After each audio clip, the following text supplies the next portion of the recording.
में सबसे ज़्यादा अंक आपके थे, तो इंटरव्यू आपका कैसा रहा? क्या प्रोसेस रहता है इंटरव्यू का? क्या क्या चीज़ें आपको वहाँ पे फेस करनी पड़ी? क्या पूछा गया आपसे? इंटरव्यू में मेरा इंटरव्यू चला था 55 मिनट्स। अच्छा। हाँ, जैसे मुझसे सवाल पूछा गया था कर्नल जेम्स टोड के बारे में पूछा गया था, उनकी क्या रिलेवेंस है, लिविंग फोर्ट क्या है, वेस्टर्न राजस्थान के अंदर जो है ये ग्रेट इंडियन जो बस्टर्ड जो है इनकी पॉपुलेशन जो है वो क्या डिक्लाइन हो रही है। क्या बात है। हाँ जी, और सिलिकोसिस के बारे में सवाल पूछा गया था। तो लगभग एक नया एस्पिरेंट है, फ्रेशर्स है, तो लगभग कितने समय का इन्वेस्टमेंट उसमें उसको करना चाहिए? मेरी नज़र में अगर कोई फ्रेशर एस्पिरेंट है जी, तो अगर वो ग्रेजुएशन के बाद में अगर अप्लाई करता है जी, तो 1 साल के लिए तो वो तैयारी करेगा। जैसे है। फॉर एग्जांपल कि अभी कोई ग्रेजुएट हुआ है ठीक तो है। वो नेक्स्ट ईयर के लिए अप्लाई करेगा। हाँ, हाँ। तो 1 साल तो हो गया प्रिपरेशन का, बिल्कुल। और लगभग 1 साल प्रोसेस का हो गया। कैंडिडेट अभी तैयारी कर रहा है, तो उसके लिए इन शॉर्ट यदि आप बताना चाहें कि बुक लिस्ट क्या हो सकती है? देखिए, अगर फर्स्ट पेपर की बात करें तो जैसे राजस्थान, जिससे मैंने नोट्स बनाए, जिन बुक से मैंने राजस्थान के लिए इस बार मैंने स्पेसिफिकली बनाए थे। जैसे अगर बात मेंस के अंदर क्या क्या रहता है और किस तरीके से प्रिपेयर कर सकते हैं इसको? तो मेंस जो है एक रिटन पेपर है, लिखित परीक्षा जी। है, डेस्क्रिप्टिव पेपर है। तो उसमें 4 पेपर्स हैं आरएस के अंदर। ठीक है। 4 पेपर्स में जो है फर्स्ट पेपर के अंदर मेंस का जो पेपर, जीएस का जो पेपर है, फर्स्ट पेपर के अंदर जो है हिस्ट्री है, ठीक है, इकोनॉमिक्स है। जी, ठीक है, मेजर सेक्शन तो ये है। उसके बाद में और फोर्थ पेपर हिंदी और इंग्लिश का 200 मार्क्स। उसका कितना वेटेज रहता है सर? हिंदी और इंग्लिश का फोर्थ पेपर का वेटेज जो है वो बिल्कुल गेम चेंजर है। मतलब अच्छा, मेक इट और ब्रेक इट कर सकता है। अगर आपका फोर्थ पेपर अच्छा है, अगर बेटर देन एवरेज है, तो आप वर्स्ट टू वर्स्ट कंडीशन में भी लिस्ट में अपना नाम जो है पा सकते हैं। मेरे पास में रिसोर्सेज जो है वो इनसफिशिएंट है। अच्छा, एक तो मैंने चैट जीपीटी का वहाँ पे प्रयोग किया। जी, दूसरा जो है, मुझे अगर ऐसे लगता था कि मैं एक जो है मुझे मेरा एक आंसर चेक करवाना है, जी, तो मैं चैट जीपीटी को ऐसे कमांड दे देता था अच्छा, कि मैं जो है एक फोटो अपलोड कर रहा हूँ, तो इसमें आप मेरे को रैंकिंग मार्क्स दीजिए आउट ऑफ 10। क्या बात है। हाँ, तो अगर इसमें सर्टेन फैक्ट्स हैं या नहीं है। पूरे इंटरव्यू के दौरान कोई ऐसा प्रश्न जहाँ पे आप स्टक हो गए, अटक गए, या आपको लगा कि मैं इसका और अच्छे से आंसर कर सकता था? एक सवाल जो था जहाँ मुझे लगा कि मेरा पोर्ट्रेल ऐसा चला गया होगा कि जहाँ मैं ब्लफ करने की कोशिश कर रहा हूँ। अच्छा। नमस्कार साथियों, बातचीत विद गानेराव गौरव शो में एक बार फिर से आप सभी का स्वागत है। और मैं आप लोगों को ये कहना चाहूँगा कि ये सिर्फ एक बातचीत नहीं है, ये एक मार्गदर्शन का सेशन रहेगा कि जिन लोगों का ड्रीम सिविल सेवा में जाना है, चाहे वो यूपीएससी हो या आरपीएससी के माध्यम से होने वाली आरएस भर्ती परीक्षा, आज मेरे साथ जो मेहमान मौजूद हैं उनका सिर्फ एक सपना रहा कि मुझे सिविल सेवा में ही जाना है। इस जर्नी के दौरान आपने बहुत सारे एग्ज़ाम क्रैक किए, इंटरव्यू दिए और सारे भर्तियों को निकालते चले गए, लेकिन इनका ड्रीम, और मैं सिर्फ ये नहीं कहूँगा कि सिर्फ इनका ड्रीम, बल्कि इनके पिताजी का ड्रीम था कि ये सिविल सेवा में जाए, और इन्होंने उसी के प्रति डेडिकेटेड रहते हुए तैयारी की। आज मेरे साथ में मौजूद है भूपेंद्र जी, जिन्होंने राजस्थान के अंदर ऑल राजस्थान 9th रैंक हासिल की है। भूपेंद्र जी, आपका बहुत बहुत स्वागत है। बहुत बहुत धन्यवाद। मतलब अब रैंक 9th निकली है, आरएस के अंदर रैंक तो एक अलग मैटर है, लेकिन सफलता मैं समझता हूँ कि सबसे बड़ा एक खुशी का माहौल है। अभी कैसा माहौल चल रहा है आपके वहाँ पे? माहौल अभी रिजल्ट आने के बाद में तो बहुत ही यूफोरिक है, बहुत अच्छा लग रहा है जी, पर्सनली। मुझे जितना अच्छा लग रहा है, जो भी मेरे आसपास के लोग हैं जिनका मेरे से एक बॉन्ड है, अफेक्शन है, फैमिली हो गया, फ्रेंड हो गया, एक्सटेंडेड फैमिली हो गया है, उन सबको खुश देख के और भी ज़्यादा खुशी होती है। आपकी एकेडमिक जर्नी और आरएस तक का सफ़र थोड़ा सा मैं जानना चाहूँगा। आप कहाँ से आपने शुरू किया और यहाँ तक आने का सफ़र कैसा रहा? मेरे फादर जो है गवर्नमेंट सर्वेंट थे। अच्छा। तो जहाँ जहाँ पर उनकी पोस्टिंग्स रही है, तो मेरी एजुकेशन जो है वहाँ पर हुई है। तो जैसे मैंने 10th तक जो है वो केंद्रीय विद्यालय में मैं पढ़ा हूँ, गंगानगर डिस्ट्रिक्ट में। फिर उसके बाद में मैंने 11th-12th जो है केंद्रीय विद्यालय जोधपुर से मैंने पास आउट किया है। अच्छा। फिर उसके बाद मैंने ग्रेजुएशन किया यहाँ से जयनारायण व्यास यूनिवर्सिटी से। फिर मैंने पोस्ट ग्रेजुएशन भी यहीं से किया, देन नेट किया मैंने हिस्ट्री में। फिर उसके बाद में नेट देने के बाद में मुझे ऐसे लगा कि ठीक है, मेरे पास में एक एडिशनल जो है, मेरे पास में एक वो क्वालिफिकेशन आ गया है कि जिससे मुझे एम्प्लॉयमेंट या कुछ ऐसा नहीं होगा कि मैं अपॉर्चुनिटी मिस कर जाऊंगा गवर्नमेंट जॉब की। तो वो एक बार मेरे पास में आने के बाद में मैंने सिविल सर्विसेज का रुख किया। तो सिविल सर्विसेज का माहौल आपको पहले से कहीं से मिला है, या ये मतलब आपका ड्रीम कैसे बना? सर फॉर सिंपल रीजन, मेरे घर में हमेशा से जो है पढ़ाई का इकोसिस्टम रहा है। अच्छा। मेरे बड़े ब्रदर जो हैं, जिनका नाम गजराज सिंह चारण है, जी। उन्होंने भी जो है 2009 में इसी एग्जाम को एस किया था, आरएस एग्जाम को। जी। उन्होंने भी 9th रैंक जो है वो अचीव किया। Same rank. Same rank. ये एक कोइंसिडेंट हो गया एक सर, तरीके गॉड से। वाज काइंड की बहुत 9th रैंक आई। हाँ। और फिर उनका यूपीएससी में चयन हो गया। अच्छा। तो हाँ, right now he is IRTS officer. और तो मैं उन्हें पढ़ते हुए देखता था, जब उनकी सक्सेस को जस्ट मैंने बिल्कुल विटनेस किया, बिल्कुल पास से। मेरे अंकल हैं, उन्होंने भी आरएस एग्जाम क्लियर किया, यूपीएससी के मल्टीपल इंटरव्यूज दिए। अच्छा। मेरे मामूसा जो है, मामा जी जो हैं, उन्होंने भी आरएस एग्जाम क्लियर किया। तो मेरे पास में जो है नेचुरली एक ऐसा इकोसिस्टम था जो मेरे को ऐसे प्रमोट करता था कि मुझे भी सिविल सर्विसेज की तैयारी करनी मतलब आप चाहिए। जो भी देख रहे हैं तो लगभग वो सिविल सेवा के अंदर ही है। हाँ। तो आपको एक मोटिवेशन वहीं से पहले से शुरू से मिला है। एक नेचुरल मोटिवेशन था, एक नेचुरल अट्रैक्शन था कि मुझे सिविल सर्विसेज की तरफ जाना चाहिए। जी। आपने अभी बताया कि जैसे आपके फादर का ड्रीम था ये, तो ये आप इसको मतलब इसके लिए कितने डेडिकेटेड हुए कि हाँ मुझे अपने पिताजी का सपना पूरा करना है?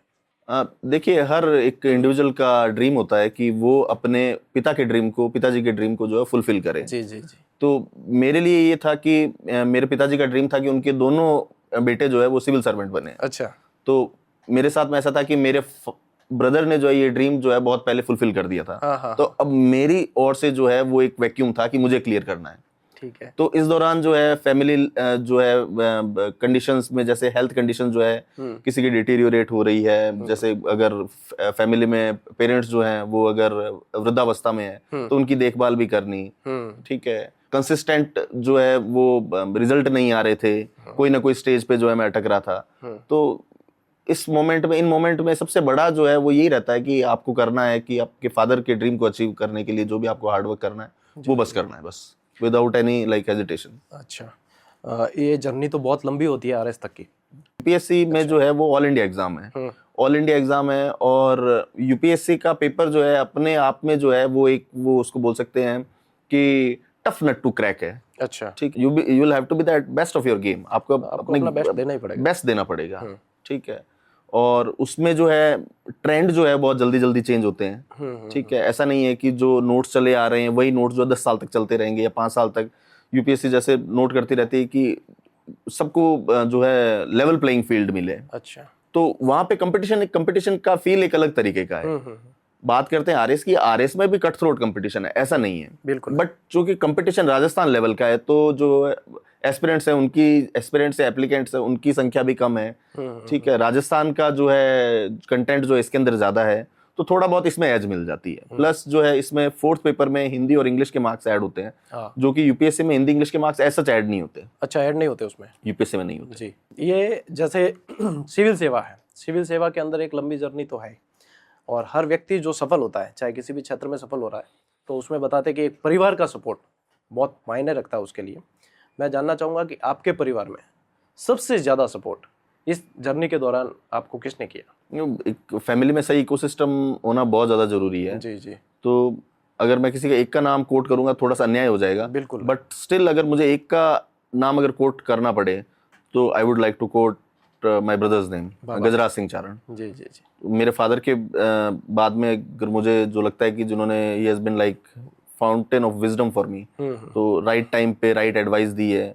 जो मेरे फेलियर्स के टाइम जो है मुझे बैक किया है, हमेशा मेरी कैपेबिलिटीज में बिलीव किया है। तो मेरे ब्रदर का हमेशा से साथ रहा है। ये समझ सकते हैं कि भैया ने एक तरीके से पथ प्रदर्शक का काम आपके लिए किया है और ये बहुत ही मतलब एक अपने आपके अंदर ये किसी का सौभाग्य ही है कि इतना मतलब अच्छे से माहौल मिल जाए, मार्गदर्शन मिल जाए, क्योंकि आधी जो सफलता है आधा काम तो लगभग वहीं से तय हो जाता है। काफ़ी अच्छा लग रहा है जान के। और मैं जानना चाहूँगा सर कि ये आरएस के लिए आपका कौन सा प्रयास था? मेरा 4th था। अच्छा, 4th अटेम्प्ट। और इससे पहले आपने यूपीएससी के लिए? मैंने यूपीएससी के बहुत मेंस लिखे हैं जी। और मेरे लिए आरएस जो है, I don't want to sound arrogant, पर आरएस मेरे लिए एक तरीके का बैकअप ऑप्शन था। अच्छा। कि जब कभी भी मुझे मौका मिलेगा तो मैं आरएस जो है वो क्रैक कर लूंगा।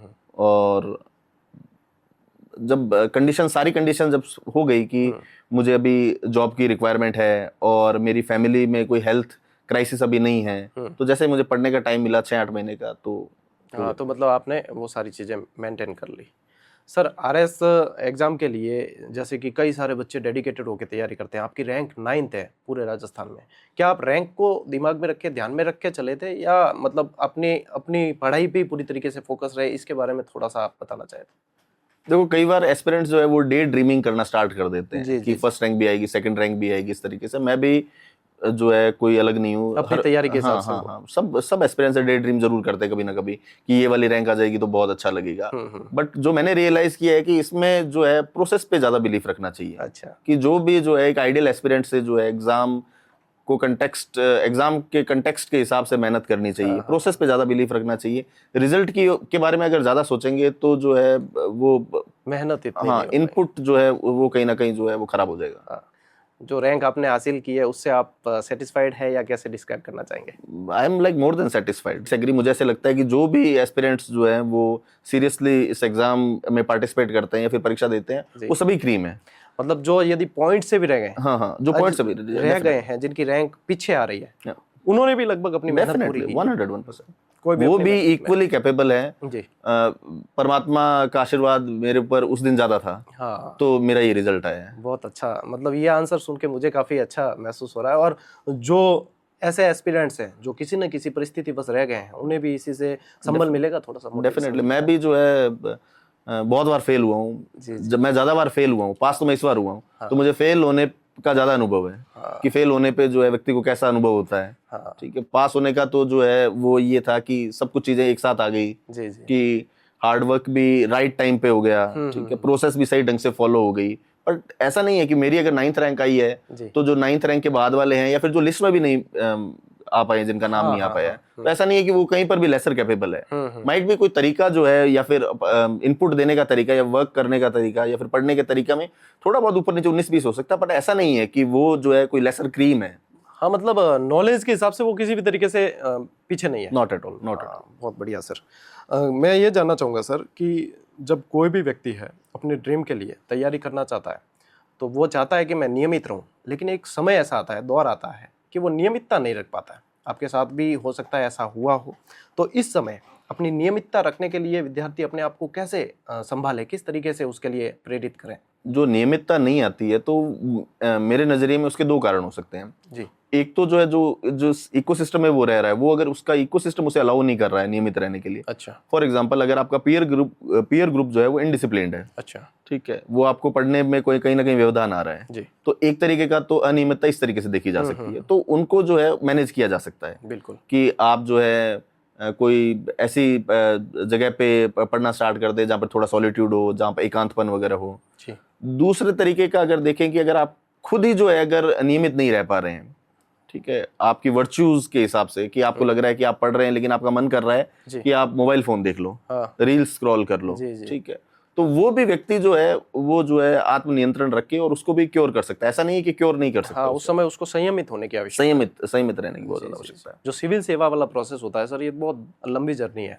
तो लगभग एक नया एस्पिरेंट है, फ्रेशर्स है, तो लगभग कितने समय का इन्वेस्टमेंट उसमें उसको करना चाहिए? देख, मेरी नज़र में अगर कोई फ्रेशर एस्पिरेंट है जी, तो अगर वो ग्रेजुएशन के बाद में अगर अप्लाई करता है जी, तो 1 साल के लिए तो वो तैयारी करेगा। जैसे फॉर एग्जांपल कि अभी कोई ग्रेजुएट हुआ है तो वो नेक्स्ट ईयर के लिए अप्लाई करेगा। हाँ। तो 1 साल तो हो गया प्रिपरेशन का, बिल्कुल, और लगभग 1 साल प्रोसेस का हो गया जी। तो अगर कोई एस्पिरेंट जो है वो सीरियसली अगर तैयारी करे तो 2 साल के अंदर ही और she can S this exam. मतलब डेडिकेटेड होके उसको 2 साल यदि वो पूरी तन्मयता के साथ में लगा हुआ है तो वो निकाल सकता है। डेफिनेटली 101%। जी जी जी। यदि कोई एस्पिरेंट्स है और वो इसके लिए प्रिपरेशन शुरू कर रहा है तो उसे अपनी प्रीलिम्स के लिए जर्नी कहाँ से शुरू करनी चाहिए? क्या पढ़ना उसको पहले स्टार्ट के दौर में क्या पढ़ लेना चाहिए? पढ़ाई करने से पहले हैफेजर्ड पढ़ाई, मतलब कि बिना कोई प्लान के अगर पढ़ाई करे तो वो कोई अच्छी बात नहीं है। तो सबसे पहले क्या है कि प्लानिंग करनी बहुत ज्यादा जरूरी है कि आपको क्या पढ़ना है। तो आप पता कैसे चलेगा कि पढ़ना क्या है? तो उसके लिए आपकी पढ़ाई को जो है वो उसमें एक वो होनी चाहिए, तारतम्यता होनी चाहिए सिलेबस के साथ में जी, और previous year question paper, PYQs का तो पीवाईक्यू प्लस सिलेबस दोनों को मैप करके और फिर जो है ओरिजिनल जो टेक्स्ट बुक होगी, टेक्स्ट बुक का मतलब ऐसा नहीं है कि कोई हाईफाई किताबें होगी, जी जी जी, जो भी जैसे राजस्थान ग्रंथ अकादमी की किताबें चल रही हैं, एनसीईआरटी की बुक्स हो गई है, आरबीएसए की बुक्स होगी, ऑथेंटिक जो भी बुक्स हैं, गाइड्स वगैरह को अवॉइड करके जो भी ऑथेंटिक बुक्स हैं, या फिर अगर किसी व्यक्ति को लगता है कि फलाना फलाना कोचिंग के नोट्स बहुत ज्यादा अच्छे हैं, if candidate has like firm faith कि वो नोट्स वो संतुष्ट है कि नोट्स अच्छे हैं, तो फिर तो वो कारगर सिद्ध हो जाते हैं। प्लस कि इसमें पीवाईक्यू और सिलेबस का जो है बहुत ज्यादा महत्व है। तो ये एक मतलब एक तो हो गया बेसिक चरण हो गया ये कि प्रारंभ का दौर है, और जैसे व्यक्ति को बेसिक जानकारी पूरी हो गई, फिर उसके बाद में वो अपना दायरा कैसे बढ़ाए, क्योंकि आरएस में तो बहुत सारी चीजें पूछी जाती है। देखो आरएस का सिलेबस जो है, जैसे अगर प्रीलिम्स की सिलेबस की बात करें तो उसके अंदर राजस्थान का पार्ट भी है, राजस्थान के पार्ट के बाद में इंडिया का पार्ट भी है, ठीक है, मैथमेटिक्स रीजनिंग वगैरह ये भी है, फिर उसके बाद में करंट अफेयर्स भी हैं। हाँ जी, हाँ जी। तो एक सर्टेन लेवल का बेस नॉलेज जो एक्वायर करने के बाद में जो है, जो भी व्यक्ति को, मतलब it depends on individual to individual, कि अगर इंडिविजुअल को लग रहा है कि जैसे उसकी मैथ्स रीजनिंग के अंदर उसको लग रहा है कि वो ज्यादा स्कोर कर सकता है, तो उस पे फोकस किया जाए। अगर किसी व्यक्ति को लग रहा है कि करंट अफेयर्स जो है उसके ऊपर जो उसका कम होल्ड है, तो करंट अफेयर्स को होलिस्टिकली जो है प्रिपेयर किया जाए। लेकिन इसके साथ साथ में जो है प्रैक्टिस करना जो है बहुत ज्यादा इंपॉर्टेंट है। कोई अगर व्यक्ति चाहे तो प्रीवियस ईयर क्वेश्चन पेपर को जो है सही तरीके से अटेम्प्ट करे। अगर प्रीवियस ईयर क्वेश्चन पेपर भी अगर सही ढंग से अटेम्प्ट कर लिए हैं, तो कोई भी अच्छी टेस्ट सीरीज हो, ठीक है, तो टेस्ट सीरीज को अटेम्प्ट कर सकता है और अपना जो है मूल्यांकन खुद कर सकता है कि हाँ मैं कहाँ स्टैंड कर रहा हूँ। मतलब ये अभ्यास से उन्हें ये पता चल सकता है कि उनकी गलती कहाँ हो रही है, डेफिनेटली, और कौन से पोर्शन को सुधारने की आवश्यकता है। 101%। जी जी। सर, आपकी एकेडमिक एजुकेशन के बारे में तो आपने बता दिया है, और मैं जानना चाहूँगा कि प्री के बाद में आपकी जो मेंस के लिए तैयारी, आपने अपने आप को कैसे प्रिपेयर किया? देखिए प्री में जो है, जहां तक मैं याद कर पा रहा हूँ कि प्री का शायद आंसर की शायद उसी दिन ही जारी कर दी थी, as far as I recall, कि आरपीएससी ने। तो once a candidate gets to know कि हो रहा है, प्रीलिम्स पास हो रहा है, तो फिर उसको टाइम वेस्ट नहीं करना चाहिए। तो मैंने भी जो है सिमिलर पैटर्न पे जो है टाइम वेस्ट नहीं किया, कि मैंने देखा कि अब मेरा प्रीलिम्स क्वालिफाइड हो गया है, तो मैंने सबसे पहले जो है जो भी मेरे नोट्स वगैरह, जहाँ पर भी पहले भी मैं काफ़ी लंबे टाइम से प्रिपेयर कर रहा था, तो मैंने सारी ऑथेंटिक बुक से जितने भी कोचिंग्स वगैरह जो हैं उन सब के नोट्स वगैरह लेके और खुद के छोटे छोटे नोट्स बनाए। अच्छा, आपने उनसे फिर वापस अपने लिए अलग से नोट्स, शॉर्ट नोट्स बनाए सिंप्लीफाइड फॉर्म में। जैसे फॉर एग्जांपल अगर किसी सब्जेक्ट, जैसे फॉर एग्जांपल जैसे इंडियन हिस्ट्री, जैसे मॉडर्न इंडिया है, ठीक है, तो मॉडर्न इंडिया का कंटेंट जो है, जो ओरिजिनल टेक्स्ट बुक से, जैसे मैंने बिपिन चंद्रा की बुक से नोट बना रखा है, ठीक है। अगर कोई गाइड की बात करूँ तो जैसे मैंने नोट्स बना रखे हैं, स्पेक्ट्रम से नोट्स बना रखे हैं, और भी जैसे मेरा यूपीएससी में ऑप्शनल जैसे हिस्ट्री था, तो मैंने शेखर बंदोपाध्याय से मॉडर्न इंडिया कर रखी है, ठीक है सर। तो उन सब के बाद में मुझे लगा कि ऐसी कोई चीज ना हो कि जो कोचिंग के नोट्स में और जो मेरे नोट्स में ना हो, तो वो भी मैंने उसमें साइड में लिख दी। तो मैंने ये प्रोसेस सारे सब्जेक्ट्स की जो है अराउंड 70-80 डेज में मैंने पूरी कर दी थी। मतलब आपने अपने लिए वो एक चीज तैयार कर ली, जो बाकी सब में है वो आपके पास भी है, और जो बाकी सब में कहीं से मिसिंग भी है तो वो भी आपके पास में मौजूद है। बिल्कुल बिल्कुल, मैंने जितने भी स्कैटर्ड इन्फॉर्मेशन थी उसको कंपाइल करके और बिल्कुल छोटा कर दिया, सो दैट मैं उसको इजीली रिवाइज कर पाऊं। अगर एक कैंडिडेट अभी तैयारी कर रहा है तो उसके लिए इन शॉर्ट यदि आप बताना चाहे कि बुक लिस्ट क्या हो सकती है? देखिए अगर फर्स्ट पेपर की बात करें तो जैसे जिससे मैंने नोट्स बनाए, जिन बुक से मैंने राजस्थान के लिए इस बार मैंने स्पेसिफिकली बनाए थे, जैसे अगर बात करूं तो राजस्थान हिस्ट्री की बात करूं तो हुकमचंद जैन की एक बुक आती है राजस्थान ग्रंथ अकादमी की, मैंने उससे बनाए थे। एक जयसिंह नीरज की आती है कल्चर की किताब, तो मैंने कल्चर का पोर्शन उससे देखा था। फिर जो है आ जाती है इंडियन हिस्ट्री की बात आ जाती है, तो इंडियन हिस्ट्री के अंदर जो भी टेक्स्ट बुक वगैरह जो भी चल रही है, जैसे अगर कोई टेक्स्ट बुक पढ़ना चाहे तो ये बिपिन चंद्रा वाली आती है 12th क्लास की ओल्ड एनसीईआरटी, वो अच्छी दे रखी है, हाँ वो अच्छी है। और मेडाइवल और एंशिएंट के जो कल्चर के जो पार्ट है, कल्चर के पार्ट के लिए जो है ये सतीश चंद्रा और आर एस शर्मा वाले सिर्फ कल्चर वाला पोर्शन देखना, ठीक है। और फिर इसके बाद में अगर इकोनॉमिक्स की अगर बात की जाए तो राजस्थान इकोनॉमी के अंदर मैंने इकोनॉमिक सर्वे जो है, इकोनॉमिक रिव्यू जो है वही अच्छे से देखा था। और इंडियन इकोनॉमी में बेसिक्स अगर एक बार आपके पूरे हो रखे हैं तो आपको करंट अफेयर्स को जो है पूरा कवरेज देना चाहिए, और साथ साथ में मैंने इंडिया का इकोनॉमिक सर्वे देखा। फिर बात आ जाती है सोशियोलॉजी की, तो सोशियोलॉजी में ऐसा मेरा कोई डोमेन वो नहीं है, तो जो मैंने सोशियोलॉजी की मार्केट में जो भी अवेलेबल नोट्स वगैरह जो थे, ठीक है, मैंने उन सबको कंपाइल करके मेरे खुद के नोट्स बना दिए, ताकि उस पोर्शन के अंदर भी आप पीछे नहीं रहूं, बिल्कुल, ताकि एवरेजिंग हो जाए। तो जैसे सी सेक्शन में जैसे सोशियोलॉजी हो गया, सोशियोलॉजी के बाद में ऑडिटिंग अकाउंटिंग जो है, जो मेरी प्रिपरेशन मुझे लगता है सबसे मेरा वीकेस्ट पार्ट था, ठीक है, तो ये वाला हो गया है। और अगर मैं बिजनेस मैनेजमेंट की बात करूँ तो बिजनेस मैनेजमेंट का मैंने जैसे चैट जीपीटी वगैरह का यूज करके अच्छा, जो चैट जीपीटी से भी, एआई से भी, एआई का भी पूरा यूज किया। जहां जहां पर मुझे लग रहा था जी। कि मैं जो है मेरे पास में रिसोर्सेज जो है वो इनसफिशिएंट है, अच्छा, एक तो मैंने चैट जीपीटी का वहां पे प्रयोग किया। जी दूसरा जो है मुझे अगर ऐसे लगता था कि मैं एक जो है मुझे मेरा एक आंसर चेक करवाना है, जी, तो मैं चैट जीपीटी को ऐसे कमांड दे देता था अच्छा, कि मैं जो है एक फोटो अपलोड कर रहा हूँ, तो इसमें आप मेरे को रैंकिंग मार्क्स दीजिए आउट ऑफ 10 क्या कि बात है सर। हाँ, तो अगर इसमें सर्टेन फैक्ट्स है या नहीं है, फैक्ट्स फ्लो वगैरह कितना है, स्ट्रक्चर कैसा है, सिनर्जी कितनी है, उसके हिसाब से। मतलब एक प्रतियोगी अपने पढ़ाई के अंदर एआई का कैसे अच्छे से इस्तेमाल कर सकता है, उसका आपने बहुत अच्छा उदाहरण दिया है सर। तो चैट जीपीटी जो है वो डबल एज स्वॉर्ड है। चैट जीपीटी कोई भी हो, जैसे क्लॉड कोई अभी भी, तो हाँ, कोई भी मतलब नया आ एआई, गया है, नोटबुक एलएम आ गया है। और यदि उसमें जैसे कुछ एरर भी आते हैं सर, अभी जैसे कि एआई इतना परफेक्टली वर्क नहीं कर पा रहा है, तो उसमें एरर्स आते हैं, तो उसके लिए आपको, मैं समझता हूँ कि एक बेस आपका क्लियर होना चाहिए कि आप उसे देख सके कि कहाँ पे एरर है। मतलब जो जो भी एस्पिरेंट्स हैं उनको ये पता होना चाहिए कि कहीं चैट जीपीटी या फिर कोई भी आर्टिफिशियल इंजन जो है वो कोई ग्रॉस एरर तो नहीं कर रहा है। जी, ऐसा तो नहीं है कि बहुत बड़ी अमूलचूल भूल कर दी हाँ उसने हाँ नोट्स में। हाँ, तो वो अगर अमूलचूल भूल कर रहा है, वो अगर आप नोट्स में पढ़ डाल रहे हो, उसको इंसर्ट कर रहे हो, जी जी फिर उसके बाद में उसका रट्टा लगा रहे हो, तो फिर वो आपके लिए डिजास्टर रेसिपी है। जी। सर, जितने भी जैसे सिविल सेवा क्रैक करते हैं, जितने भी सिविल सेवक हैं, वो अपनी जर्नी में और अधिकांश इस चीज़ का जिक्र करते हैं कि आपको आरएस निकालना है तो आप मेंस पे फोकस करें, प्रीलिम्स ऑटोमेटिक निकल जाएगी। इसको आप कैसे देखते हैं? डेफिनेटली मेंस, अगर आपकी मेंस की तैयारी अच्छी है जी जी जी। तो आप प्रीलिम्स डेफिनेटली क्रैक करोगे। अच्छा, और अगर मेंस की तैयारी अगर अच्छी नहीं है जी, तो आप प्रीलिम्स क्वालिफाई कर भी लें तो आपको सिर्फ मोमेंटरी हैप्पीनेस आएगी 2-3 महीने की, जब तक मेंस का रिजल्ट और मेंस में फेल नहीं हो जाते हो। तो मेंस की तैयारी ही आपके प्रीलिम्स में जो भी एस्पिरेंट्स है या कैंडिडेट है उसके मार्क्स जो है फाइनल लिस्ट में ऐड नहीं होते हैं। जी जी। और मेंस और इंटरव्यू के मार्क्स से ही आपकी मेरिट लिस्ट में आपका रैंक जो है वो डिसाइड होता है। सर, मेंस की जो प्रक्रिया है वो मैं शॉर्ट में जानना चाहूँगा, इसमें क्या क्या सब्जेक्ट जैसे रहते हैं? कोई काफ़ी सारे अपने जो ऐसे दर्शक देखेंगे, ऐसे कैंडिडेट देखेंगे इस चीज़ को कि आपने जिस तरीके से तैयार किया, आपको पूरा ही एक मतलब आंसर राइटिंग का, और ये एक पूरा ही अनुभव हो गया है और वो सक्सेस में बदल गया है। तो मेंस के अंदर क्या क्या रहता है और किस तरीके से प्रिपेयर कर सकते हैं इसको? तो मेंस जो है एक रिटन पेपर है, लिखित परीक्षा है, जी, डेस्क्रिप्टिव पेपर जी, है। तो उसमें 4 पेपर्स हैं आरएस के ठीक अंदर। है, 4 पेपर्स में जो है फर्स्ट पेपर के अंदर मेंस का जो पेपर, जीएस का जो पेपर है, फर्स्ट पेपर के अंदर जो है हिस्ट्री है, ठीक है, इकोनॉमिक्स है, जी, ठीक है, मेजर सेक्शन तो ये है। उसके बाद में 3 छोटे छोटे सेक्शंस और भी हैं जिसके अंदर ऑडिटिंग, अकाउंटिंग है, जी, बिजनेस मैनेजमेंट है और एक सोशियोलॉजी है। जी, तो ये तो हो गया फर्स्ट पेपर, ठीक है। 200 मार्क्स का, हाँ, टोटल 800 मतलब मार्क्स। एक पेपर उसमें एक से? पेपर 200 नंबर का है। ठीक है, सेकंड पेपर की बात करें तो सेकंड पेपर में 3 बड़े बड़े सब्जेक्ट्स हैं। जी, सबसे पहला जो है वो है एथिक्स, अच्छा, नीति शास्त्र। ठीक है, सेकंड है भूगोल, ज्योग्राफी। और थर्ड है जनरल साइंस एंड टेक्नोलॉजी, ठीक है, फिजिक्स, केमिस्ट्री, बायोलॉजी भी है और साथ में रिसेंट एडवांसमेंट इन टेक्नोलॉजी, जी, ये बड़ा टॉपिक है। जी, ये तो हो गया सेकंड पेपर, ये भी 200 नंबर का। ठीक, थर्ड पेपर जो है उसके अंदर जो है इंडियन पॉलिटी और गवर्नेंस से रिलेटेड जो है टॉपिक्स पूछे जाते हैं।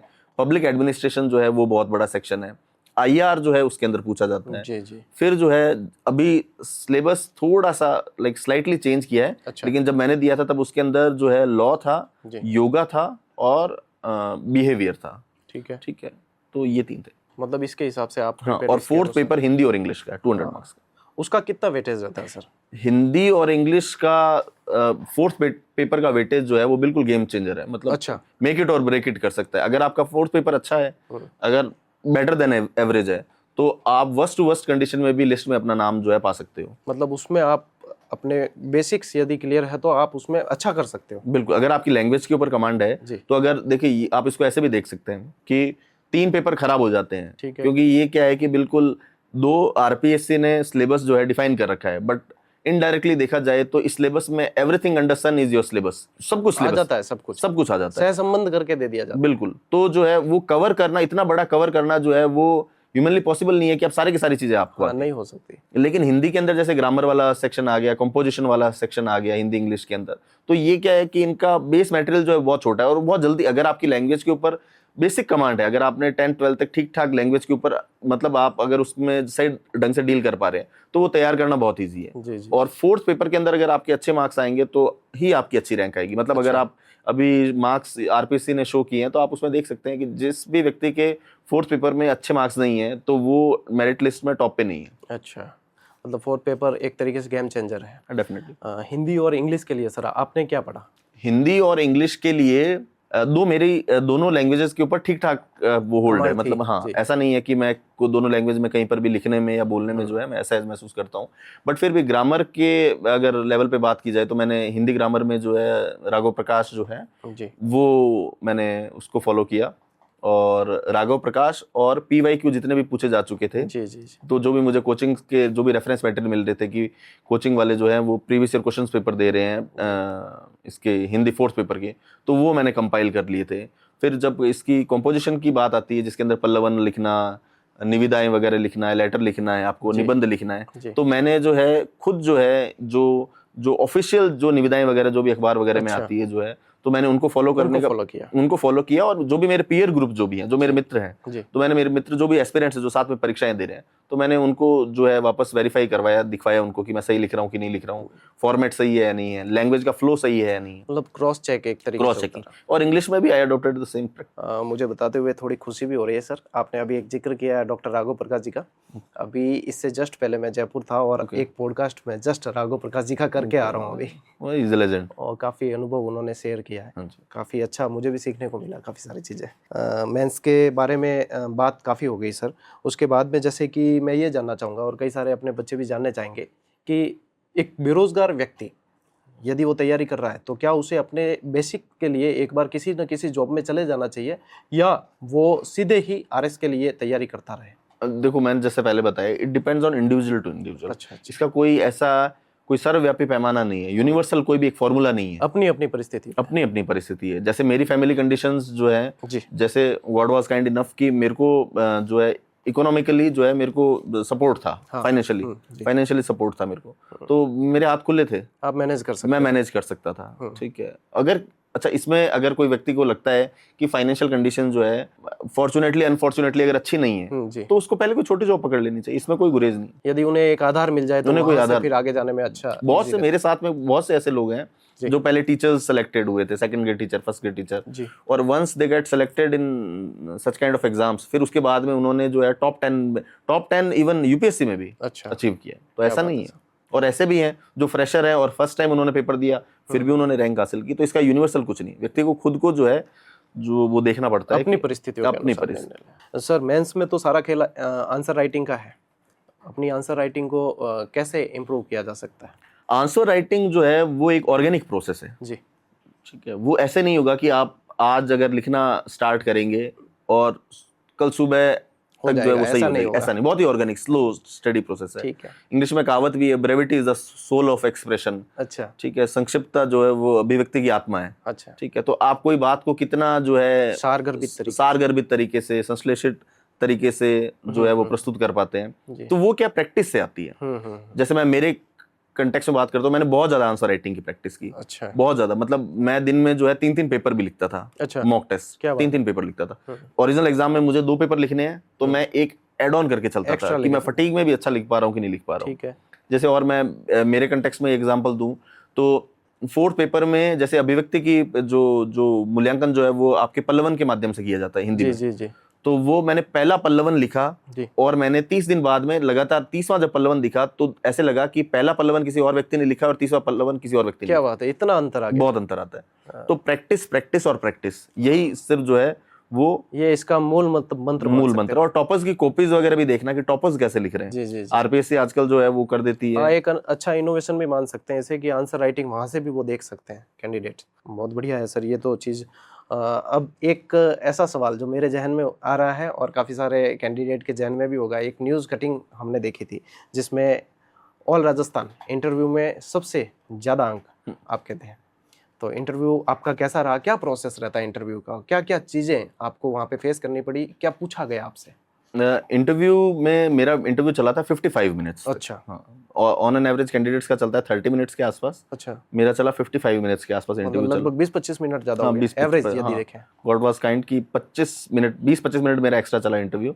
और इंटरव्यू में जो है जब तक जैसे मैंने जो अडॉप्ट किया कि इंटरव्यू बोर्ड के बाहर जब तक आप बैठे रहते हो, ठीक है, तब मैंने किसी से भी आसपास में नहीं पूछा कि किसका बोर्ड है, क्या है। हाँ। तो मैंने इसको रखा कि जितना नेचुरल हो मैं उतना रखूं, ताकि मतलब मैं ये बोझ आप लेके नहीं गए? बोझ नहीं लेके गया। जी। और जो भी इंटरव्यू की मैंने जैसे तैयारी की थी, जैसे जो भी मेरा डेफ था, डिटेल्ड एप्लीकेशन फॉर्म था, जी जी जी। तो मैंने उसको अच्छे तरीके से प्रिपेयर किया था। जी। तो मैं एक तो बोझ नहीं लेके गया, दूसरा जो है मैंने डिटेल्ड एप्लीकेशन फॉर्म जो है, जैसे मेरा कोई वर्किंग कोई एक्सपीरियंस नहीं था, अच्छा। ठीक है, तो मुझसे जो भी सवाल पूछने थे वो सारे मेरे डेफ से रिलेटेड पूछने जो थे, आपने जैसे फॉर्म फिल करके दिया? जो जैसे मेरे पोस्ट ग्रेजुएशन हिस्ट्री के अंदर है। ठीक है। तो I was expecting question on history, जी। और हिस्ट्री के अंदर भी मैं जैसे जर्नलिस्ट क्वेश्चन जो है वही तैयार करके गया। जी जी। जैसे मुझसे सवाल पूछा गया था इनके बारे में, कर्नल टोड के बारे में पूछा गया था, जेम्स टोड। हाँ, कर्नल जेम्स टोड के बारे में पूछा गया था, उनकी क्या रिलेवेंस है, लिविंग फोर्ट क्या है, वेस्टर्न राजस्थान के अंदर जो है ये ग्रेट इंडियन जो बस्टर्ड जो है, इनकी पॉपुलेशन जो है वो क्या डिक्लाइन हो रही है। क्या बात है।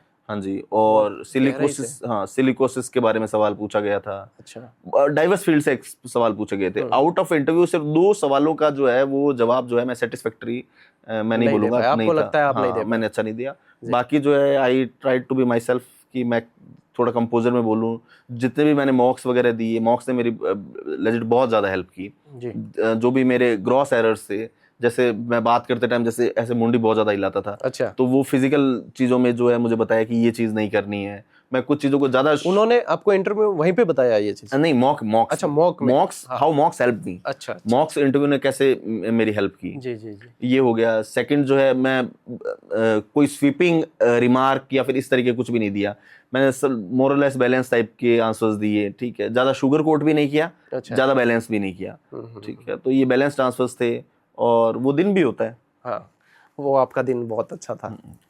अपन जिस क्षेत्र से आ रहे हैं सर, जिस एरिया से अपन जाते हैं वहाँ से भी प्रश्न पूछे जाते हैं? हाँ बिल्कुल, उस एरिया को भी कोट करते हुए? मेरा जैसे जो मूल निवास जो है वो कसुम्बला गांव है जी। जो बालोतरा में पड़ता है। Earlier it used to be in Barmer, फिर वो डिवीजन हो गया तो बालोतरा में आता है। अच्छा अच्छा। तो वहाँ से रिलेटेड में से सवाल पूछे गए थे, वहाँ की वाटर प्रॉब्लम्स क्या क्या हैं। जैसे ग्रेट इंडियन बस्टर्ड जो है वो जो बाड़मेर जैसलमेर के अंदर जो वो बनाया हुआ है डेजर्ट नेशनल पार्क, वहाँ तो वहाँ पर है, तो वो उसी कंटेक्स्ट में पूछा गया था। अच्छा। जैसलमेर फोर्ट के बारे में पूछा गया था। हाँ हाँ, मतलब अपन जिस क्षेत्र से जा रहे हैं उसको अच्छे से प्रिपेयर करके अपन को जाना चाहिए।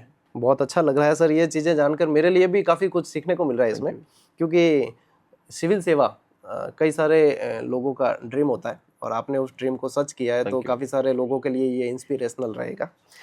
मैं जानना चाहूँगा सर, क्या कोई एवरेज स्टूडेंट जिसके लगभग 45-50% तक बने हैं, क्या वो आरएस का सपना देखे और पूरा हो सकता है? कोई भी व्यक्ति अगर ग्रेजुएट है जी, इररिस्पेक्टिव कि उसके 37% बने हो या 97% बने हो, अगर वो ग्रेजुएट है तो वो डेफिनेटली अपीयर हो सकता है जी। उसके आगे वो कितनी मेहनत कर पाता है उस पर डिपेंड करता है, वो उस समय कितना डेडिकेटेड होकर तैयार है।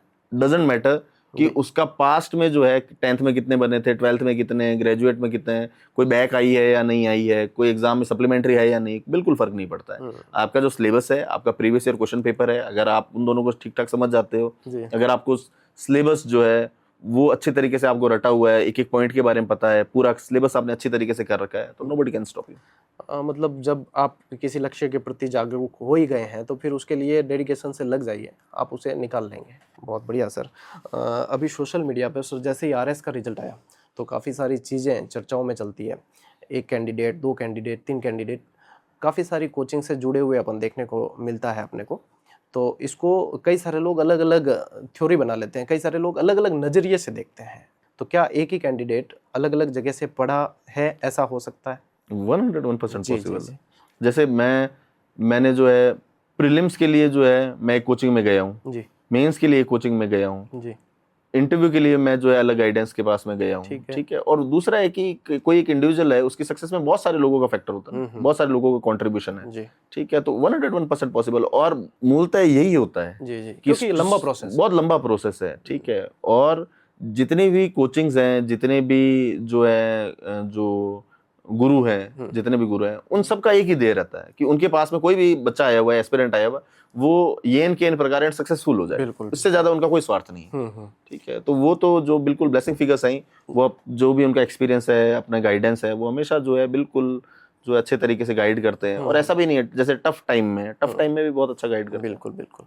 तो जिस तरीके से नेगेटिव तरीके से ले लिया जाता है इन चीज़ों को, यदि नहीं लिया जाए तो वो कैंडिडेट ने जो मेहनत की है अपनी सफलता के लिए, वो और भी इसको हैप्पीनेस के साथ में ले सकते हैं कि हाँ हमने मेहनत की और सभी लोग अप्रिशिएट कर रहे हैं।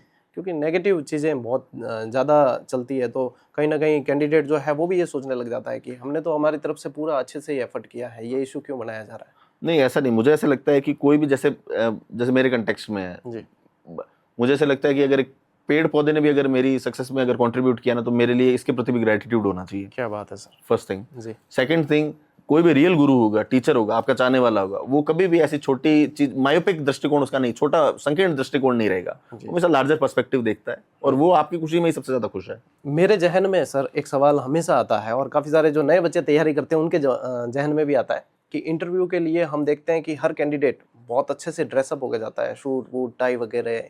तो ये मतलब कंसेप्ट क्या रहता है इसके? एक परिपाटी है जी। कि कोई भी अगर इंटरव्यू देने के लिए अगर अपीयर हो रहा है जी, तो वो मौसम को ध्यान में रखते हुए और वो सारी चीजें भी फैक्टर इन करके वो कोट पैंट टाई वगैरह जो है हाँ। वो सूट बूट होके जाता है। बट मेरे पर्सनल एक्सपीरियंस से जो है आई कैन टेल यू कि मैंने कोट पैंट वगैरह कुछ भी नहीं लिया। अच्छा, आप नहीं पहन के गए थे? नॉर्मल शर्ट और पैंट क्या बात है। और शूज। तो मुझे ऐसे लगा इसका ये भी रीजन है कि कोट पैंट जो है, since when I gave my interview I was unemployed. अच्छा, ठीक है, मैं बेरोजगार था जिस समय मैं इंटरव्यू देने के लिए ठीक गया। है। उस बेरोजगारी में भी अगर मैं जो है कोट पैंट पहन के जाऊंगा तो ऐसे लगेगा कि ओवर द टॉप लग रहा है। हाँ। अच्छा नहीं लगेगा, मतलब जो है वो दिखे। हम्म। तो आपने मतलब मेंटेलिटी बहुत उस तरीके से सेट करके ही आप पूरी तरीके से प्रिपेयर होके गए थे। डेफिनेटली। जी, मतलब प्रिपेयर होने में ये कह सकते हैं कि आप जिस बैकग्राउंड से आ रहे हैं, जिस तरीके से आप हैं, उस तरीके से मेंटेलिटी प्रिपेयर करके जाएं। और दूसरा ये भी है कि फिजिकल एट्रीब्यूट जो है वो मैटर करते हैं, एक सर्टेन एक्सटेंट तक मैटर करते हैं कि आपने क्या पहन रखा है, जी, ठीक है, ब्लेजर किस कलर का है, पर उससे भी ज्यादा जो चीज है कि आप वहां पे डिलीवर क्या कर पाते हो, आप वहां पे कितना पोइज्ड, काम कंपोज्ड कितना रह पाते हो, आप वहां पे फंबल नहीं करे। फंबल करने का मतलब ये नहीं है कि मैं बोलना कुछ चाह रहा हूँ, मेरे मुंह से कुछ और निकल रहा है। फंबल का मतलब आपकी मेंटली भी फंबल ना हो। अच्छा अच्छा। कि आप अपने नर्व्स पे कैसे कंट्रोल करके रखते हो, आप कितना रिसेप्टिव हो, ठीक है, कितने शांति से आप जो है सबको सुन पा रहे हो, कितनी शांति से सबको एड्रेस कर पा रहे हो। जी, तो ये सारी चीजें मैटर करती हैं। सर मैं जानना चाहूँगा कि जैसे अब आपकी कार्यशैली, अब जैसे ट्रेनिंग होगी उसके बाद में आप आ जाएंगे इस सिविल सेवा के अंदर पूरी तरीके से, तो ये आम जनता का, आम आदमी अपन जिसे कहते हैं, एक नॉर्मल पर्सन है जिसकी कोई अप्रोच नहीं है और वो एसडीएम से मिलना चाहता है, तो काफ़ी सारा मतलब उसके अंदर भय रहता है, डर रहता है, एसडीएम साहब मुझे कहीं कुछ कह नहीं दें, मिलेंगे नहीं मिलेंगे। आप इसको कैसे देखते हैं? जब आप सेवा में आ जाएंगे तो आप इसको किस तरीके से लेंगे? तो मुझे ऐसा लगता है कि मैं अभी इसके लिए बिल्कुल भी जो है वो नहीं हूँ, कि वो उस कैपेसिटी में नहीं हूँ कि मैं जो है कोई बड़ी बात, मतलब अपने वेट से अबव पंच करूं कि मैं अगर ऐसे जाऊंगा तो वैसे करूंगा। आई थिंक कि मैं जो भी काम करूंगा लोग मुझे मेरे काम के थ्रू जानेंगे। जी जी। तो ऐसा नहीं रहे। बाकी मैं अभी इस कैपेसिटी में मैं कुछ भी बोलना अनुचित होगा कि मैं ऐसे कर दूंगा वैसे कर दूंगा। जो भी मुझे दायित्व, जिम्मेदारी जो भी मुझे सौंपी जाएगी, मैं उसका पूरी निष्ठा के साथ में क्रियान्वयन करने का प्रयास करूंगा। जी, मतलब इन शॉर्ट में मैं ये अगर इसको ब्रीफिंग इस तरीके से कर दूं कि आप पद के साथ साथ अपने व्यवहार को भी बहुत अच्छी तरीके से 101% मेंटेन करके चलेंगे। बहुत बढ़िया सर। क्या ऑनलाइन स्टडी सिविल सेवा के लिए कर सकते हैं? इससे निकल सकती है सिविल सेवा की परीक्षा, या ऑफलाइन आपको कहीं ना कहीं एनरोल होना ही पड़ेगा? 101% निकल सकती है, डेफिनेटली, कोई इसमें कुछ भी नहीं है। हाँ। ये एस्पिरेंट पे डिपेंड करता है कि वो जो है एक कोचिंग है जी, ठीक है, वो ऑनलाइन भी ऑफर कर रही है, ऑफलाइन भी ऑफर कर रही है जी, ठीक है, उसके पास में बहुत सारे बच्चे हैं जी, सब बच्चे तो सेलेक्ट नहीं होंगे, हाँ बिल्कुल बिल्कुल, सब बच्चे सेलेक्ट नहीं होंगे ना। तो वो किस बात पे डिपेंड करता है? हाँ। एक तो क्वालिटी ऑफ कोचिंग, ठीक है, सेकंड क्वालिटी ऑफ रेसिपेंट, कि जो पढ़ने वाला बच्चा जो है वो उससे कैसे जो है यूटिलाइज कर पा रहा है। हाँ। अगर किसी व्यक्ति को लगता है कि वो बिना कोचिंग के जो है परीक्षा पास कर सकता है तो उसको वो करनी चाहिए। अगर किसी व्यक्ति को ये लगता है कि उसको ऑफलाइन कोचिंग लेनी चाहिए, उसी से वो पास होगा, तो उसको वो करना चाहिए। अगर किसी व्यक्ति को लगता है कि ऑफलाइन कोचिंग नहीं लेके ऑनलाइन कोचिंग लेनी चाहिए, मैं उससे ठीक ठाक अच्छा परफॉर्म कर दूंगा, तो उसको वो लेनी चाहिए। जी जी। मतलब ये एक तरीके का मिथ होता है कि सिविल सेवा के लिए आपको ऑफलाइन कहीं ना कहीं अपीयर होना ही पड़ेगा। यदि आप कैपेबल हैं, आप कर सकते हो, तो आप ऑनलाइन स्टडी से भी कर सकते हैं। बिल्कुल, आप ऑनलाइन स्टडीज जो है उसके थ्रू भी जो है अच्छे से अच्छा कंपटीशन जो है वो क्रैक कर सकते हो, बीट RAS, बीट IAS, क्या बात, बीट नीट, बीट JEE, सब कुछ जो भी।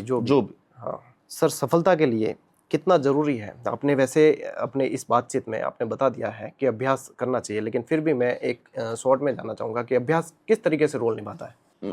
अभ्यास जो है इसलिए कि कई बार क्या है कि इस जो कंपटीशन जो है, इस कंपटीशन में कई बार रेट रेस इतनी ज्यादा हो जाती है, आप इतना एफर्ट लगाते हो कि आप पर्सपेक्टिव खो देते हो, आपको ये पता नहीं चलता है कि आप जो है सही डायरेक्शन में काम कर रहे हो या नहीं कर रहे हो। जी जी। फॉर एग्जाम्पल, कोई एक ऐसे नोट्स या कोई एक ऐसे बुक या कोई एक ऐसा लेक्चर जिसको देखने की या फिर उसको पूरा करने से कुछ एडिशनल जो है बेनिफिट नहीं हो रहा है, ठीक है, फिर for the sake of fun आपने पढ़ लिया या फिर कोई और पीयर प्रेशर में आपने पढ़ लिया है, तो व्यक्ति जो है अगर अभ्यास करेगा, निरंतर अभ्यास करेगा, तब वो रियलाइज कर पाएगा कि वो जितना भी नया इनपुट डाल रहा है वो कारगर साबित हो रहा है या नहीं हो रहा है। तो ये अभ्यास से ही पता चलेगा।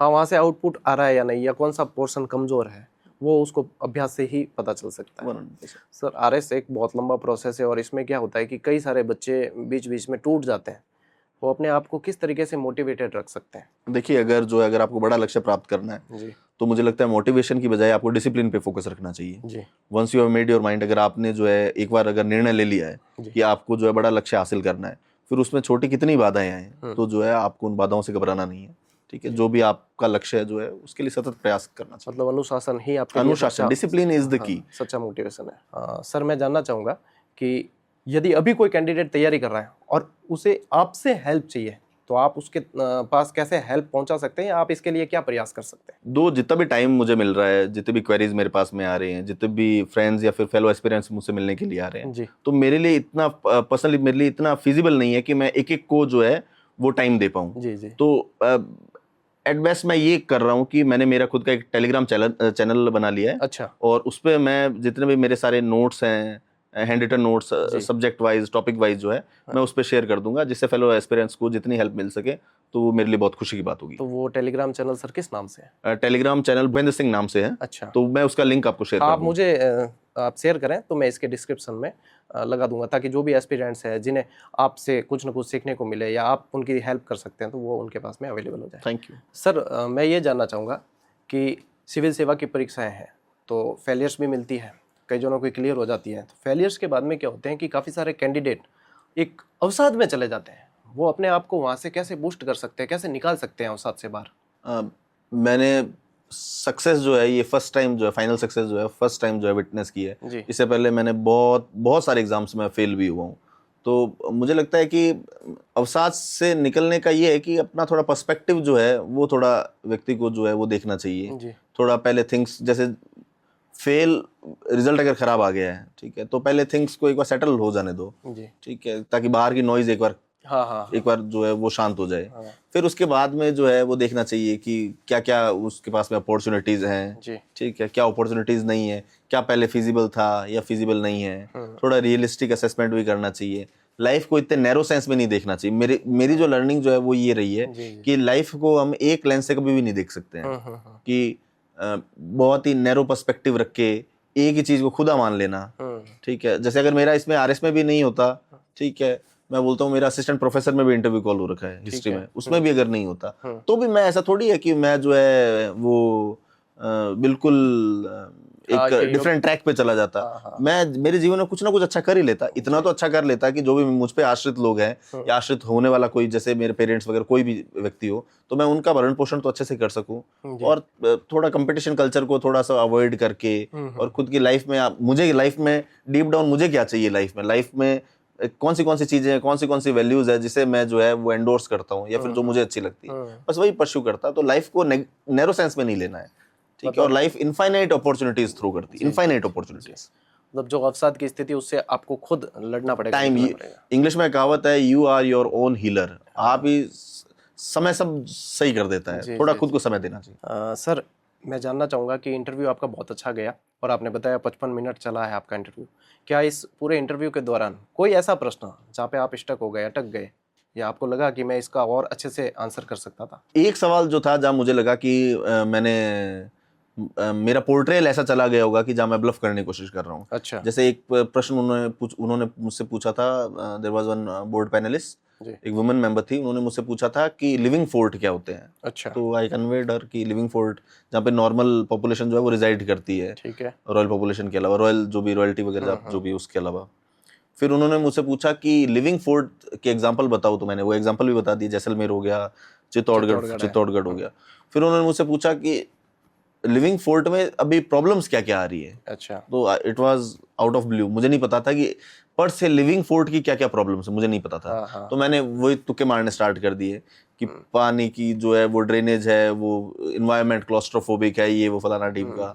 तो मैंने लिपापोती करके आंसर दिया, बट मैं मेरी तरफ से भी बहुत डिससेटिस्फाइड था कि मैंने बहुत ही घटिया और सब पार आंसर दिया है। इससे मतलब बचा जा सकता था। इससे बचा जा सकता था। 2 मैम ने मुझे करेक्ट किया वापस। अच्छा। कि क्या क्या प्रॉब्लम्स। उन्होंने मुझे बताया कि ये लिविंग फोर्ट्स वगैरह जो भी हैं वो आर्कियोलॉजिकल सर्वे ऑफ इंडिया का पार्ट है, तो विदाउट देयर परमिशन जो है वो कोई कलर पेंट भी नहीं करवा सकते। हाँ, उसमें कुछ भी अगर सुधार करवाना तो नहीं करवा सकते। तो I was unaware of this fact, तो मुझे नहीं पता था। तो फिर मैंने थैंक यू बोला मैम को, थैंक यू फॉर एनलाइटनिंग मी। तो इस तरीके से, बट मुझे लगा कि मैं इसको अवॉइड कर सकता था। और मुझे ये सुन के काफी अच्छा लगा कि वहां से वापस फीडबैक आया कि हाँ इसके अंदर ये चीज है। ये भी अच्छा है। बाकी जैसे मेरा इंटरव्यू फिनिश हुआ था जी। तो जैसे मेरा पहला क्वेश्चन, जैसे मैंने पहले बताया, मेरा पहला इंटरव्यू का क्वेश्चन था कर्नल टोड के बारे में था जी। तो वो करीबन मोनोलॉग चला होगा 4-5 मिनट तक। मैं I was like continuously speaking, मैं बोल रहा था। तब उन्होंने इंटरप्ट किया कि इतना नहीं बताना होता है, अच्छा, कम कम बताओ। ठीक है, तो वो था। फिर जब इंटरव्यू जब खत्म हो गया तब उन्होंने मुझे बोला कि बेटा आप बोलते बोलते थक गए होंगे, पानी पी लो, बहुत अच्छे। फिर उन्होंने बोला बाहर जाके पानी पियो। तो मैं तो डर गया था कि पता नहीं कैसा गया। फिर मैंने लेटर ऑन रियलाइज किया कि हाँ ठीक ठाक था। हाँ। सर, ये जो सिविल सेवा वाला सफ़र है बहुत लंबा होता है और इसमें पढ़ाई करते करते कई बार ऐसे फेज आ जाते हैं जीवन में कि जब एस्पिरेंट्स ये महसूस करने लगता है कि मैं थक गया हूँ, थकान सी महसूस हो रही है। साइकोलॉजी के अंदर उसे पठार सा कह देते हैं। तो उसमें अपने आप को फ्रेश कैसे किया जा सकता है वापस? देखो, जो फटीग आना या थकावट आना पढ़ाई के अंदर जो है वो नेचुरल, एक प्लेटू के जैसी होती है पढ़ाई जी। तो जो इंडिविजुअल एस्पिरेंट्स है उसको खुद की चीजें देखनी चाहिए कि वो उसकी खुद की कैपेबिलिटीज क्या है। जैसे मुझे ऐसे लगता है कि अगर मुझे थकावट बहुत ज्यादा हो रही है पढ़ने के लाइब्रेरी में या फिर घर पे भी, अगर मैं चेयर पे बैठ रहा हूँ, हाथ में अगर मेरी बुक्स या टैब जो भी है, अगर वो भी अगर मैं पढ़ रहा हूँ, लेकिन फिर भी मतलब कुछ वैल्यू एडिशन नहीं हो रहा है। हाँ, मतलब सीख नहीं पा रहा हूँ, कुछ लर्न नहीं कर पा रहा हूँ। ठीक है, तो मैं जो है कंप्लीट ब्रेक ले लेता था। अच्छा। 24 आवर्स का 24 आवर्स का कंप्लीट ब्रेक। अच्छा। अनटिल एंड अनलेस मैं खुद रिजुविनेट ना हो जाऊं, खुद फ्रेश ना फील करूं। तो ये करता था। कुछ जो साइड में साइड हसल भी मैं जैसे रखता था। जैसे मुझे वेब सीरीज वगैरह देखना बहुत अच्छा है। क्या बात है, अच्छा लगता है। हाँ, तो मैं जो है ऐसे उसको लूप पे रखता था कि 15 मिनट देख लिया, खाना खाने के लिए आया, ठीक है, ताकि एक बार माइंड जो है पढ़ाई से बिल्कुल जो है हटके दूसरी चीज पे आ जाए, ताकि वो चीजें एब्जॉर्ब हो जाए। तो सब व्यक्ति का, सब एस्पिरेंट्स का इंडिविजुअल है कि किसी को गाना सुनना पसंद है, ठीक है, कोई जो है फैमिली मेट से या स्पाउस, अगर कोई शादीशुदा है तो स्पाउस से, शादीशुदा नहीं है तो कोई सिबलिंग्स वगैरह की, उनसे बातें करके किसी को अच्छा लगता है, पेरेंट्स से, फ्रेंड्स से। तो यही रिजुविनेट होने के ये नेचुरल तरीके हैं, मतलब अपने आप को उस मोड से दूसरे मोड में शिफ्ट करना। आपने बताया कि आपको वेब सीरीज देखने का बहुत शौक है और मैं भी संजोग से बहुत ज़्यादा शौकीन हूँ। मेरे जैसे कोई काम होता है तो मैं 12-1 बजे तक चल रहा है तो मैं मतलब इतना शौक है मुझे कि मैं उसके बाद में आधा घंटा वेब सीरीज देखूंगा, उसके बाद में सोऊंगा। अच्छा, तो मैं जानना चाहूँगा कि आपकी फेवरेट वेब सीरीज कौन सी? फेवरेट वेब सीरीज की अगर बात की जाए तो अभी तो मतलब टॉप ऑफ द माइंड मुझे याद नहीं आ रही राइट नाउ। अभी मैं देख रहा हूँ जो मेरे को पता, अभी मैंने फिनिश की है वो एक, तो अभी blood hounds Korean web series है। अच्छा। वो उसका 2nd सीजन आ गया, वो देख रहा हूँ। एक इससे पहले एक और कोरियन ड्रामा फिनिश किया जिसका नाम है शॉप फॉर किलर्स, वो किया है। और मुझे अगर फेवरेट की अगर बात की जाए तो मुझे अच्छी लगती है ये गेम ऑफ थ्रोन्स, मुझे बहुत ज्यादा पसंद है। गेम ऑफ थ्रोन्स पसंद है। स्क्विड गेम्स का फर्स्ट सीजन बहुत ज्यादा अच्छा था। पाताल लोक बहुत अच्छी लगी है मुझे। ठीक है, तो ये बहुत सारी बतेरी वेब सीरीज आपने बताई। वो जो बार बनी हुई है इंडिया से, वो तो मेरे तो ऊपर से चली जाती है। नहीं, मैं भी जो लेकिन बाद की 2 मैंने देख रखी है। हाँ, इंडिया में पाताल लोक मुझे बहुत ज्यादा अच्छी लगती है।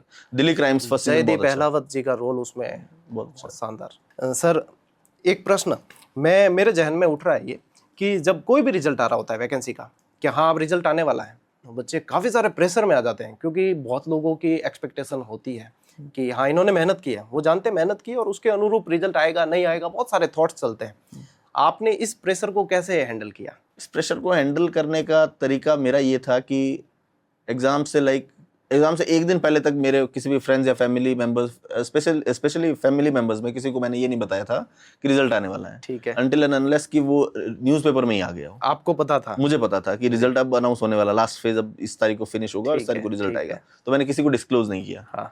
तो मैं फैमिली मेंबर्स की एंग्जाइटी तो मैंने वहीं चोक कर दी कि क्योंकि वो उनको भी एंजाइटी ज्यादा, उनको एंग्जाइयस कंडीशन में देख के मुझे एंजाइटी होती है, ठीक है। तो एक तो मैंने वहीं चोक कर दी, एंजाइटी खत्म, कि घर वाले नहीं पूछेंगे रिजल्ट कब आ रहा है, कैसा आ रहा है, ये वो, तो ये हो गया। फिर जो है सेकंड जो है कि यही वेब सीरीज देख के फ्रेंड्स के साथ में ज्यादा टाइम स्पेंड करके, टाइम कैसे जैसे तैसे करके टाइम किल हो जाए, ज्यादा सोचा नहीं, रिजल्ट ज्यादा बिल्कुल नहीं सोचा।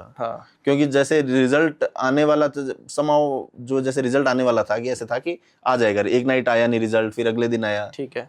तो वो चूंकि मुझे फेल होने का ज्यादा अनुभव है, तो उसमें वो मसल मेमोरी वर्क करती है कि आप पीडीएफ खोलते हो, उसमें वापस वही आता है कि sorry no result found.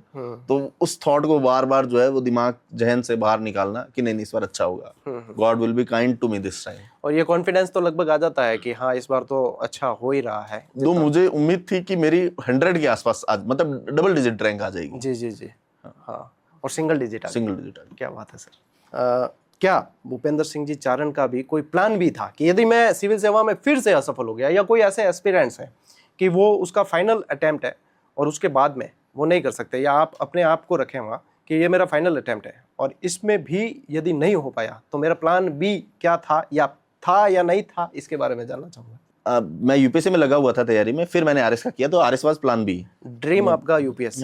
Not dream की, बट मुझे करना था, ठीक है, कि ये करना है मेरे को। फिर अगर इसमें भी नहीं होता तो ऐसा नहीं है कि मैं यहाँ पे रुक जाता, कुछ ना कुछ मैं लाइफ में अच्छा ही करता। जी जी ठीक है, जैसे मेरा असिस्टेंट प्रोफेसर में हिस्ट्री में इंटरव्यू कॉल हो रखा है, उसमें भी नहीं होता तो मुझे लगता है कि लाइफ को इतने नैरो सेंस में किसी व्यक्ति को नहीं लेना चाहिए।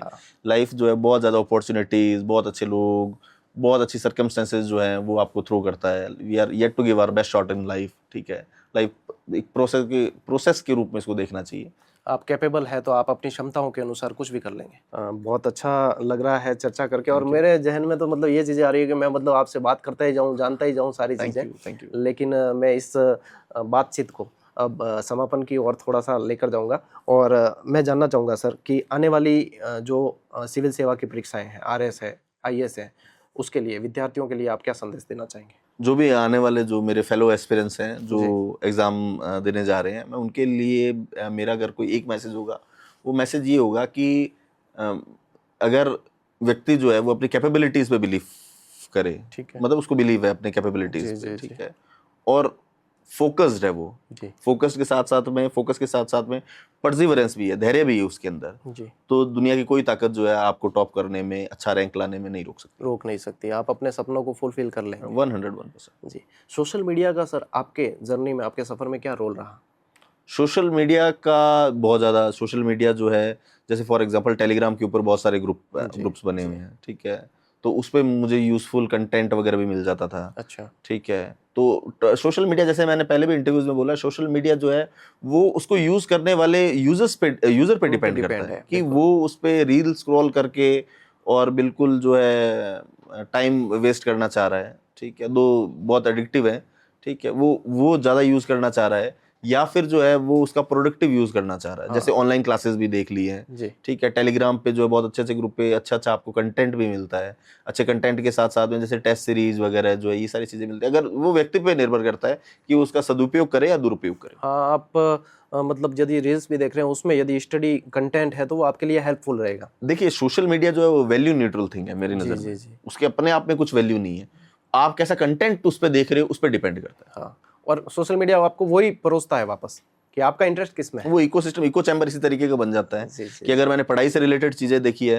तो सोशल मीडिया बार बार वो चीजें थ्रो करेगा, वही चीज आपको देगा। और मैंने अगर जो है कुछ भी अनर्गल कोई भी चीज दूसरी चीज देखी है, जैसे एक में भी आपने इंटरेस्ट लिया तो फिर उससे रिलेटेड सारे आपके सामने आ जाएंगे। वो इको चैम्बर जो है उस पर डिपेंड करता है। एक आपके पर्सनल लाइफ से सवाल है, आप मैरिड है या नहीं? मैं मैरिड नहीं हूँ। अच्छा, बाय गॉड्स ग्रेस मैं मैरिड नहीं हूँ मैं। हाँ, तो अब मतलब आपकी जर्नी अब यहाँ से मैं जानना चाहूँगा कि आरएस एक फुल स्टॉप है या बिगनिंग? नहीं, मुझे फुल स्टॉप तो डेफिनेटली नहीं है जी। तो जो है अभी जैसे जैसे नई अपॉर्चुनिटीज मेरे को मिलेगी, अभी मेरे को एक यूपीएससी का भी एक अटेम्प्ट देना है जी, तो मैं उसके बारे में भी मेरा मानस बना रहा हूँ, ठीक है। अभी और भी बहुत सारे दायित्व हैं वो पूरे करूँगा, और ये तो बिल्कुल नई जर्नी है, तो अभी तो कुछ स्टार्ट भी नहीं हुआ है, इट्स नॉट इवन बिगनिंग। आप इसे बिगनिंग से भी पहले की प्रोसेस मतलब चरण मान रहे हैं। बिल्कुल, बहुत अच्छा लगा सर ये जान के। और हमारी इस बातचीत के एपिसोड के अंदर एक परंपरा रही है कि हमारे साथ में जो भी गेस्ट होते हैं, मेहमान होते हैं, तो हम उन्हें अपनी तरफ से एक पेन भेंट करते हैं, क्योंकि मैं खुद भी टीचर हूँ तो मेरे लिए पेन ही सब कुछ है। तो मेरा सौभाग्य है कि मैं आपको ये पेन भेंट करना चाहूँगा सर। Thank you. तो साथियों बहुत ही अच्छा लगा और काफ़ी सारे आप लोगों के जो सवाल जो आप जानना चाहोगे कि एस्पिरेंट से आप क्या जान सकते हैं कि जिन्होंने सिविल सेवा को जिया है, उसका सपना देखा है और उसके लिए कैसे तैयारी की जाती है, कैसे अपने आप को जो है इसके लिए प्रिपेयर करें और अपने लक्ष्य तक पहुंचने तक रुके नहीं, ये चीज़ हमने जानी है आज भूपेंद्र सिंह जी चारण से और बहुत ही अच्छी तरीके से इन्होंने डिस्क्राइब किया है और आप लोगों को निश्चित रूप से काफ़ी अच्छा मार्गदर्शन मिलेगा इससे। तो मैं चाहूँगा कि आप बहुत अच्छे से इसे देखें, सुने और अपने साथियों तक भी साझा करें। मैं विदा लेना चाहूँगा। बहुत बहुत धन्यवाद। नमस्ते।